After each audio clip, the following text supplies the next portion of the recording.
the Ascends at Boston Avenue podcast. My name is Philip Boone, and I use he, him, his pronouns. And I'm Caitlin Drake. I use female pronouns, she, her, hers. Before we begin, I'd like to state that the views represented in this podcast are those of the individuals in this conversation and not the official position of Boston Avenue United Methodist Church. We do not have a guest today. Instead, Philip and I are going to discuss Lent and our thoughts about this liturgical season. So to begin with, we had one of our clergy folks ask us, how would you describe Lent to someone outside of the church? So Philip, how would you describe Lent to someone outside the church? Lent is 40 days before Easter, where we can fast, where we have certain Lenten practices, and we really remember Jesus's 40 days in the desert after he was baptized. He started his ministry, went in the desert for 40 days and fasted, and really to grow closer to God. And that's what we use Lent as. It's 40 days where we can grow closer to God and become closer to God, would be how I would explain it. And I think I kind of have an advantage here because I am the communications director, so I do get to describe things to people outside of the church on a regular basis. And one of the things I like to include in addition to your explanation of Lent, Philip, is that Lent is a season of spiritual readiness for Easter as well. So you talked about growing closer to God, but similar to Advent in that season of preparation. So a lot of those practices, the idea of fasting or of giving something up or of taking something on, is really about spiritual preparedness before we get to Easter. When and how did you learn about Lent? So I think I actually had like a really weird journey around learning about Lent. I grew up in the Catholic Church, and so Lent is a big deal liturgically. I know some other different Christian denominations kind of treat it differently, but the church that I grew up in was very true to the idea of Lent, and Ash Wednesday, big deal. So I don't really remember a time that I didn't know about Lent, or that I didn't know about Ash Wednesday. And I remember being really young and getting the ashes and being really excited to like go out in public with my ashes, like, because it was such a like, here's my faith, look at me. And so I've always kind of had a lens around Lent, but I didn't really think of it as a spiritual season and a time for spiritual practice until much later, really into adulthood and into my time working at Boston Avenue, before I felt like I had a better grasping of the meaning and significance and importance of Lent. What about you?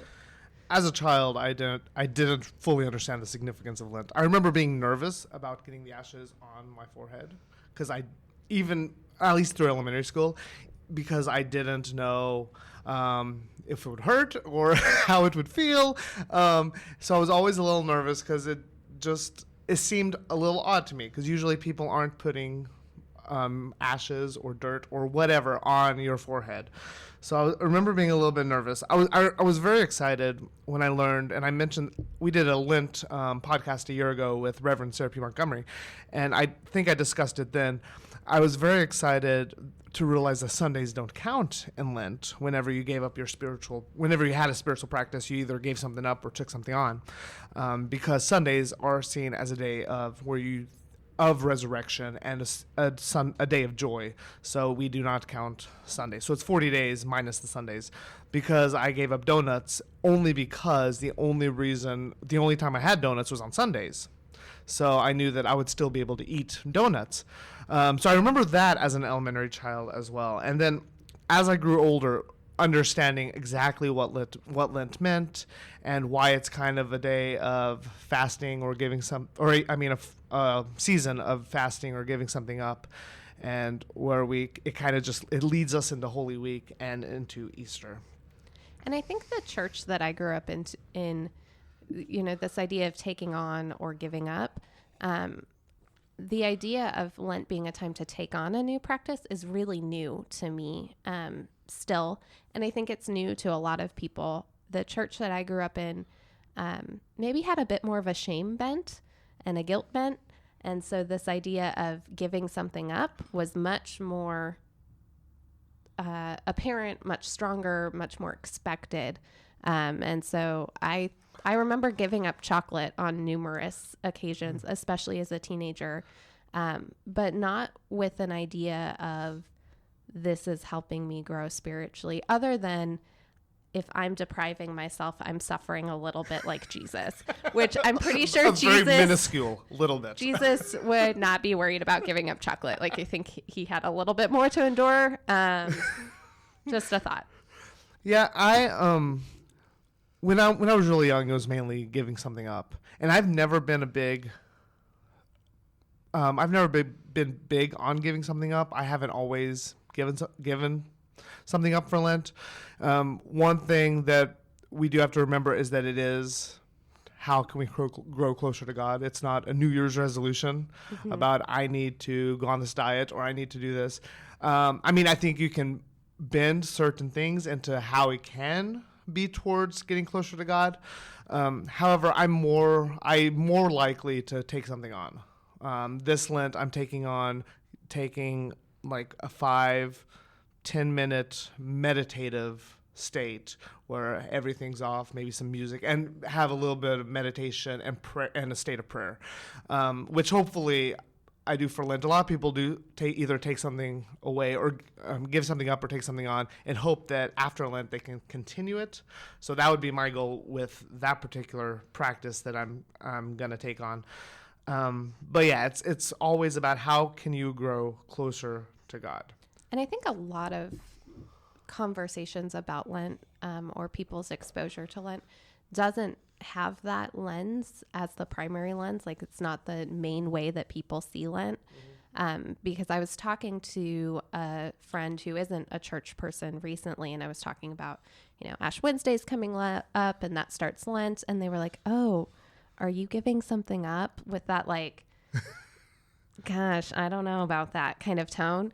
And I was like, well, the clergy that I work with, a lot of them encourage actually taking on a practice because it's not about sacrifice so much as it is about spiritual growth.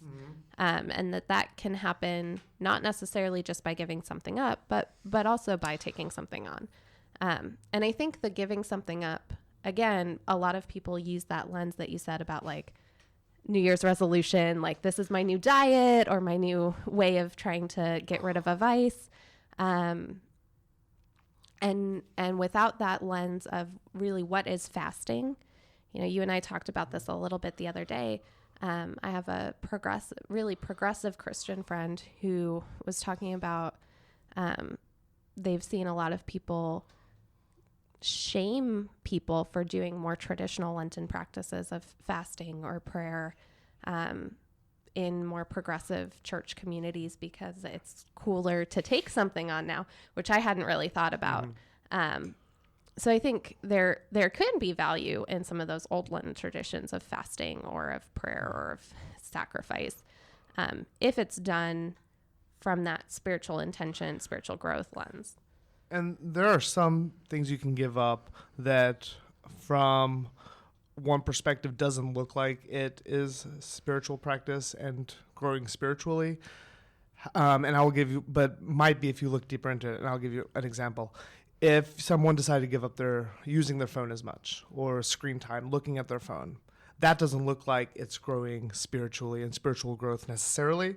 But if you're giving it up and then because of that, you are there more with your children and your spouse, or you're therefore you're more or less a better husband or wife or father, that is kind of a spiritual growth, is because you're being a better person for them because you gave this one thing up. So there are certain things that don't seem like it's a spiritual practice, but it could be as well. One of the conversations that you and I had a little bit when we were discussing whether to do this pod, Philip, was this idea that Lent kind of gets shortchanged, Lent and Easter, at least in the cultural practices. So a lot of folks who are not deeply involved in the church or who are not really church people, when they're asked, what's the most important Christian holiday? Christmas. And as a result, because Christmas is so popular culturally, Advent has kind of leached into popular culture. So you can go to Trader Joe's and you can get, a chocolate Advent calendar, and you can go to Reese's and get a little, wine bottle Advent calendar. Like Advent has kind of leached in because of Christmas. And so Easter, which is really in the scope of the Christian faith, more important as in terms of where the faith is grounded, doesn't get the same amount of cultural attention, and therefore Lent doesn't either as a practice. What's your 2 cents on that? I think, well, with Christmas and Easter, it's because of all the secular festivities that go with it. Christmas has a ton of Christmas songs.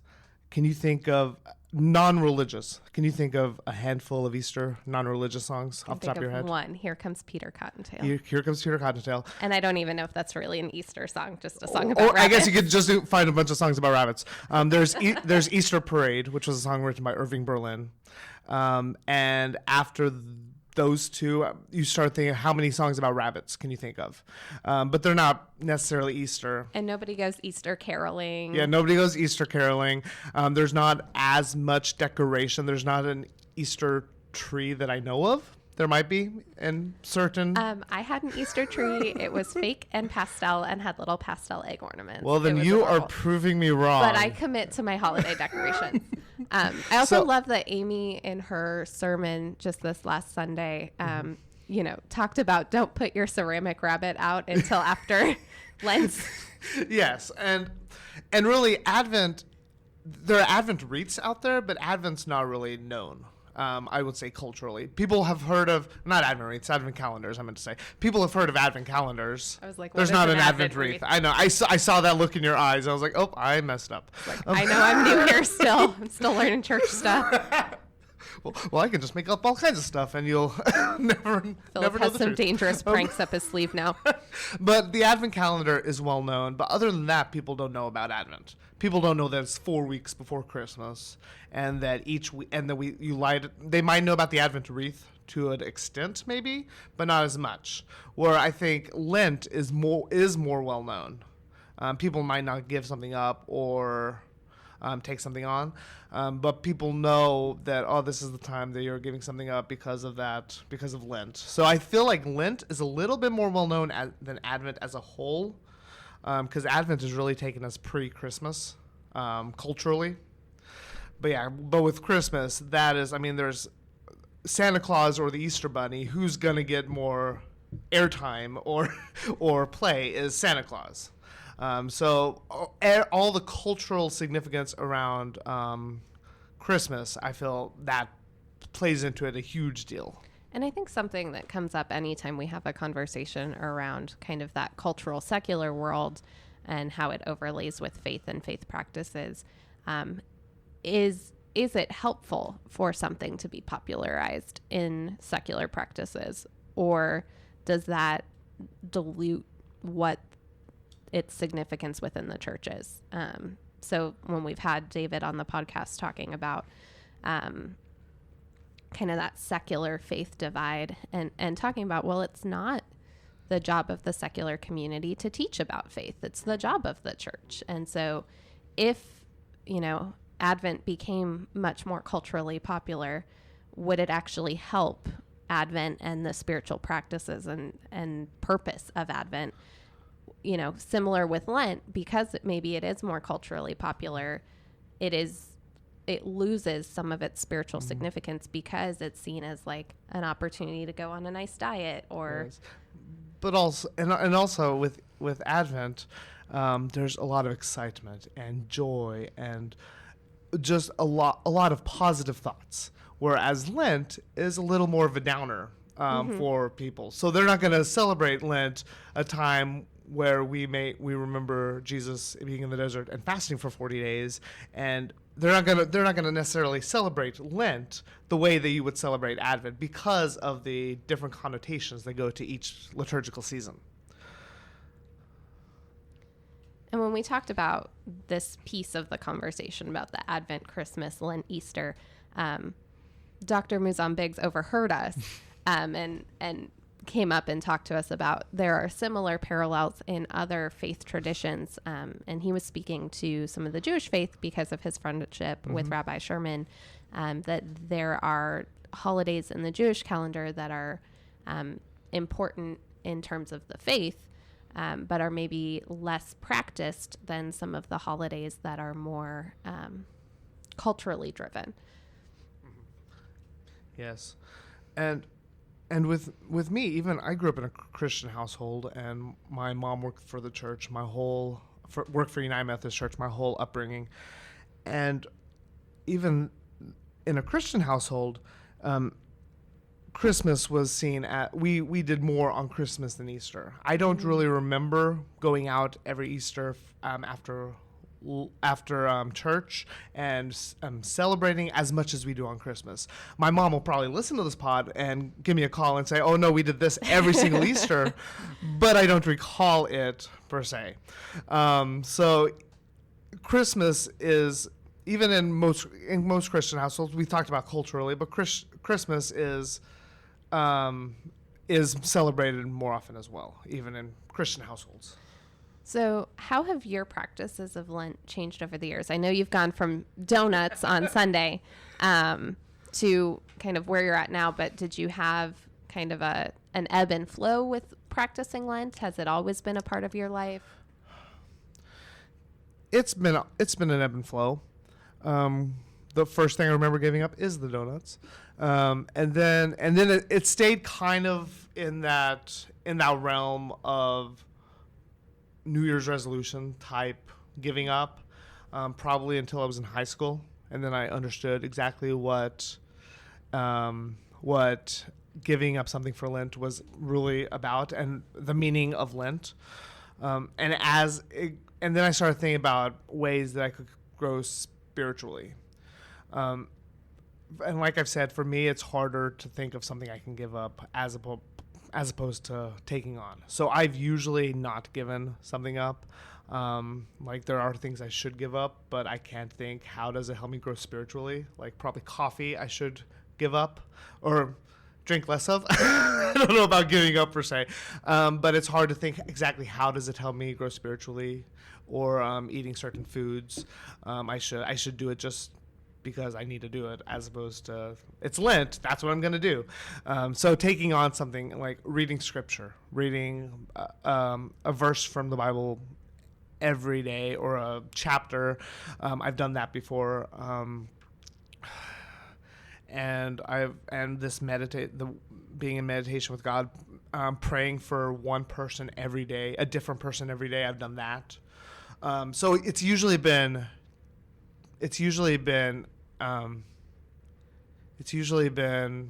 what can I do to take something on, as opposed to giving something up. Not to put you on the spot too much, but did you read that article I sent you this morning? I have not. It's the Banner article, and it's 10 things to give up for Lent that aren't Diet Coke. And one of my clergy friends had actually shared it online. So I was reading it and I was like, oh my gosh, this is what Philip and I are going to talk about. Before you continue, I want to let all the listeners know that we started recording at 9 a.m. So this morning, I've only had like 30 minutes to read it. So it hasn't been a full day of me ignoring your article. I just wanted to put that out there. I mean, I sent it at 7, so it's been like a full 2.5 hours. But it was a good lens in terms of giving up that wasn't necessarily a physical thing like a food or a beverage, but was more of a habits or mindsets. So some of them were give up complaining, give up comparisons, give up people pleasing, give up self-centeredness. And so that was a interesting lens, because I think so often when we think give up something, we do think in terms of those really tangential physical things. I have thought about what I could give up in terms of that before. Does it have a list? Because I've had trouble coming up with. I'm like, I could give up being mean, but I'm not a mean person. So that, You're really not. So that's hard. Like I've tried to think of what can I give up, like personality or wise or something like that. But if there's a list, then I can actually choose from it. It gives 10 ideas, but People I don't pleasing know might that, be a good one. I was gonna say I don't know that any of these are really areas where you struggle.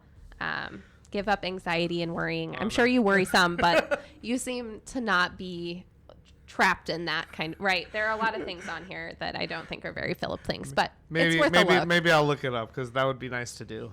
So this morning I reached out to some of our clergy friends at Boston Avenue and said, hey, you're not going to be the guest on the podcast, but if you were going to ask Philip and I questions, what would you ask us? And that was a nice... That's a dangerous thing to say. It really opened up a good can of worms. So this is the clergy friends of the pod section. So Eva Marie had sent us a question that she gets from children a lot about Lent, is if the ashes are hot that are used on Ash Wednesday. So, Philip, did you get ashes yesterday? Yes, I did. Were the ashes hot? They were not, in fact, hot. Okay. And they were easy to clean off as well, which is nice. Whenever you are getting ready for bed and you want to clean the ashes off, they just wiped right off. So, content warning. If there are small children, perhaps cover their ears. I learned from Sarah that while the ashes are not hot, there is a potential for the ashes to be corrosive if they are not mixed correctly by your clergy person. Ashes need to be mixed with oil and not with water, because if they mix with water, you have a chemical reaction and they burn. Wow. So next year at Ash Wednesday, when you go to get your ashes on your forehead, everyone who's listening, ask, how did you mix the ashes? Were these mixed with oil? Make sure they're mixed correctly. I did not know that. That's so interesting. that's some clergy chemistry for you. Caitlin, I want this is another clergy friends of the pod question. Were you drawn to Lent even though you weren't necessarily a part of a church growing as you got older? So during the time period of about 10 years where I really wasn't involved in church, there was a good period of time where I was pretty repulsed by Lent, actually. I think because my understanding and where I was at spiritually at that point, so much of Ash Wednesday and Lent were tied more to guilt and shame, and really negative things, and not so much as a spiritual growth window as a really heavy-handed, non-Christ-like spiritual window. So I spent a long time really not being comfortable with Ash Wednesday or with Lent.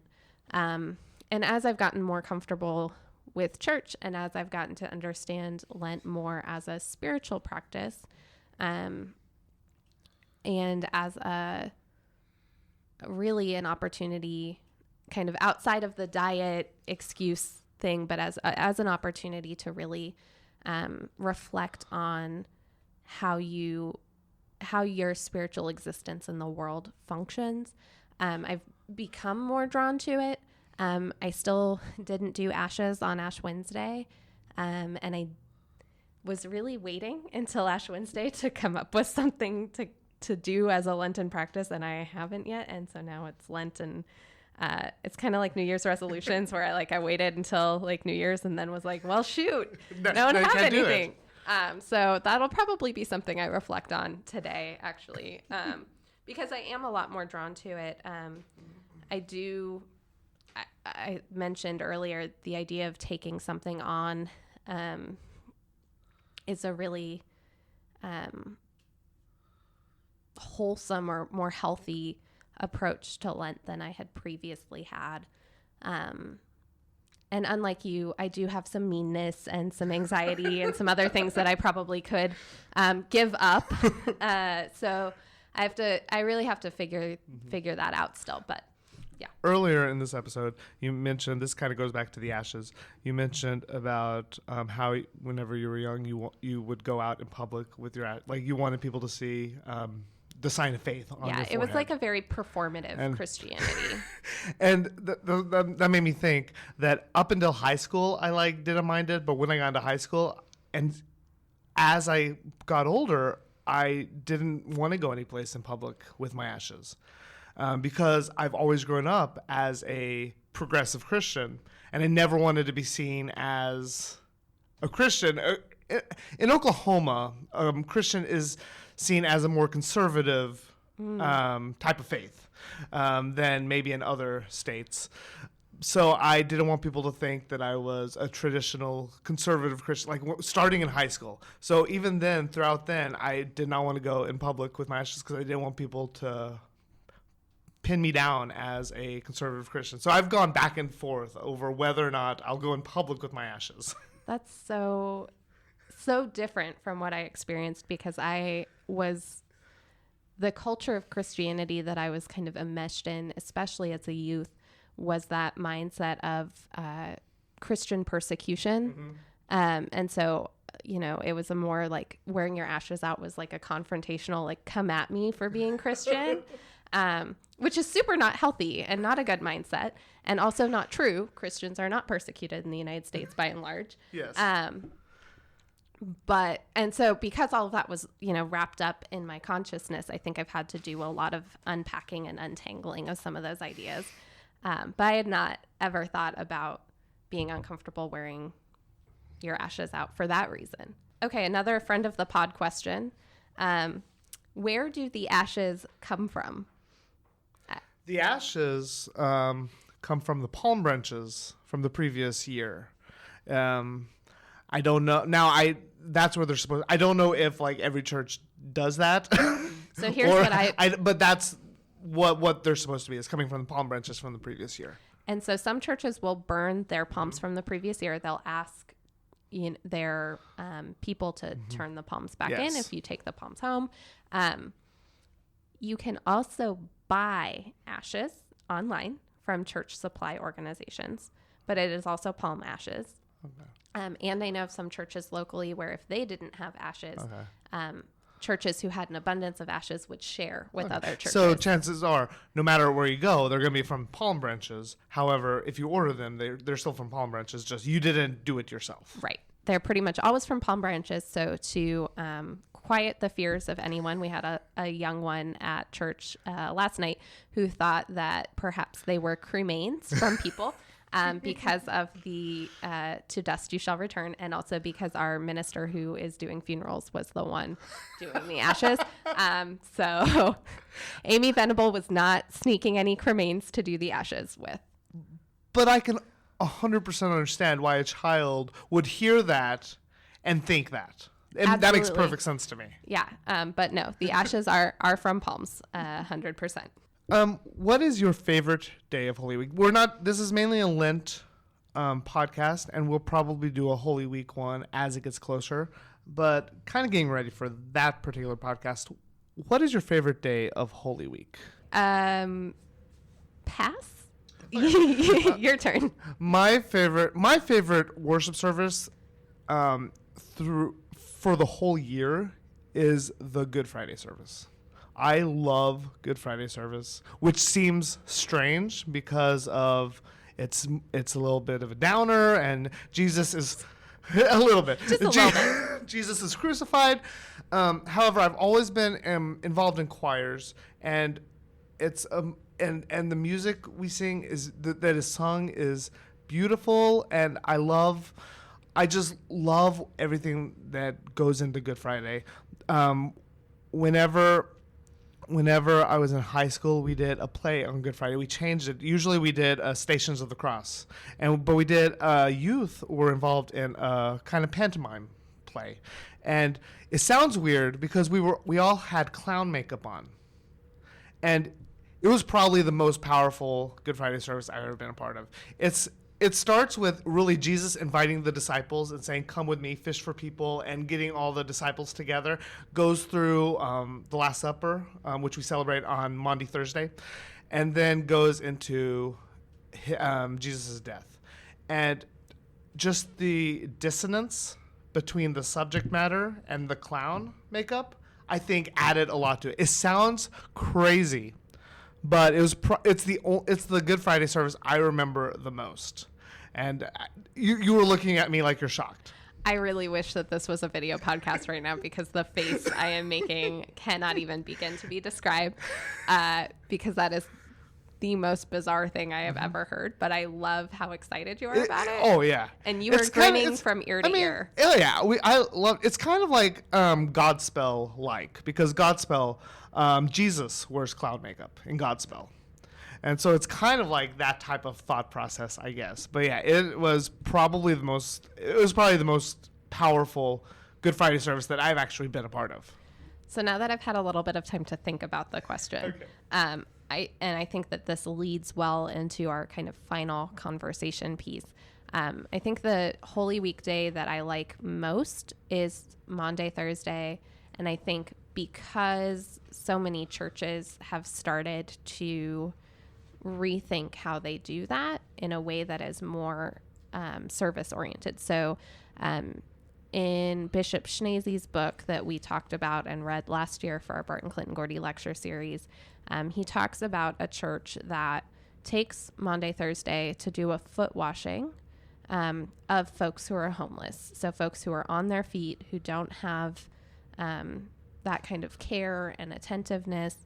And they partner with different businesses so that they can provide podiatry services, they can provide new shoes, they can provide clean, fresh socks. And so they take kind of a church service and really rethink, how do we serve others? And so I really like this idea of churches kind of going out and doing that. And in Tulsa, we don't have that, but we do have a rethinking of Good Friday that is going to happen. That's a interfaith experience, or I think many churches are partnering on it. They're welcoming anybody who wants to be a part of it, but it's a Stations of the Cross, but in Greenwood. Mm-hmm. So I think when churches rethink some of the worships around Holy Week, I like the innovation there, and I like what it says about who churches are and how they serve. Mm-hmm. So our kind of final question was from Sarah, and it was, what are some ways that we can think of that churches could rethink practices around Lent to include others who are not within the church? Mm-hmm.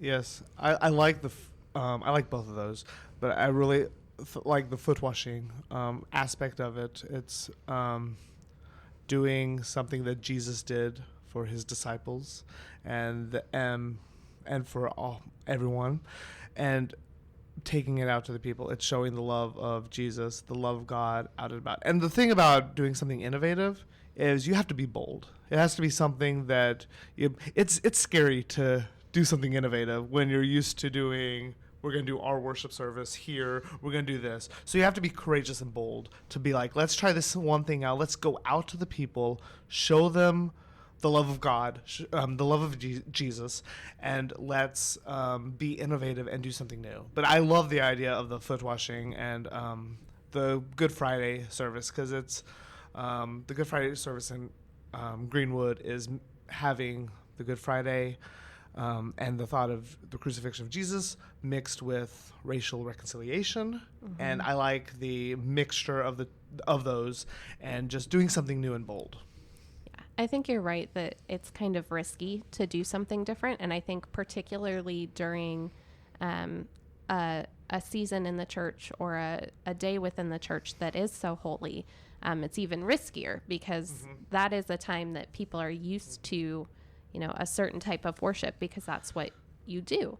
And so I think there is a lot of risk when we rethink those things or do them differently.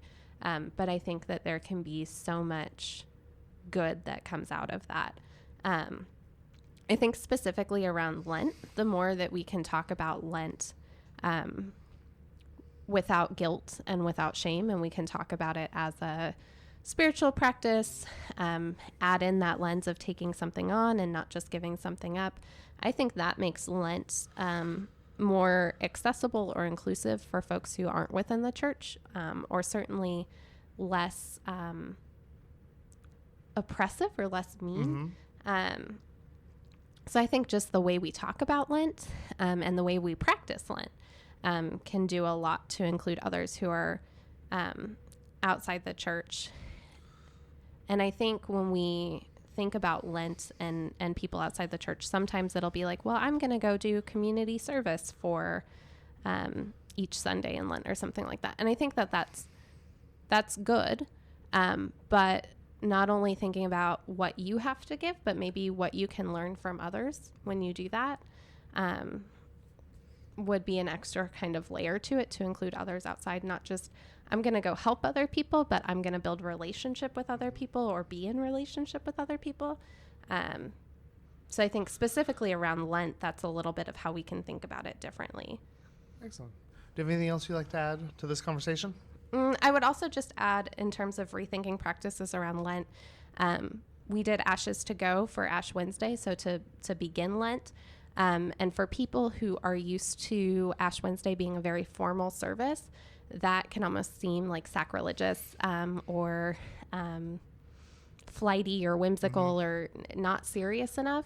But for the people that we saw at Ashes to Go, we saw people who weren't necessarily church members of ours, but who really wanted to start Lent with that experience, and either didn't have a church home or didn't have a church that was doing it, had busy schedules. We saw a lot of people with small children who trying to get into a church service during their really busy midweek lives was just not going to happen. We saw people with physical restrictions. So I think when we rethink our practices around Lent to be inclusive, which I think that Ashes to Go really reaches out to more people. It really does make it more inclusive. And once again, it's another thing that they can get Ashes if they have a negative experience with the sanctuary type service, or if it's painful to them to go into a sanctuary, to go through an actual worship service, they can still have the practice and get the Ashes. Yeah, as somebody who has a lot of church baggage, I think the Ashes to Go is a good entry point if you are wanting to have that tie to whatever your faith background was, or to kind of have that practice, but you're still not comfortable with the whole full church experience. I think that Ashes to Go is a really great connection point. So I think that's another way that we're rethinking practices around Lent. We're going outside of our building. We're offering things to people in a different way, and I think that can be really powerful. So that's my last point. That's excellent. Thank you. This has been the Ascenza Boston Avenue podcast. We're located at 1301 South Boston Avenue in downtown Tulsa, Oklahoma. Please check out our social media for more information on what's going on at Boston Avenue United Methodist Church. We can be found on Facebook, Instagram, Twitter, and YouTube. We'll talk to you next time. Thank you.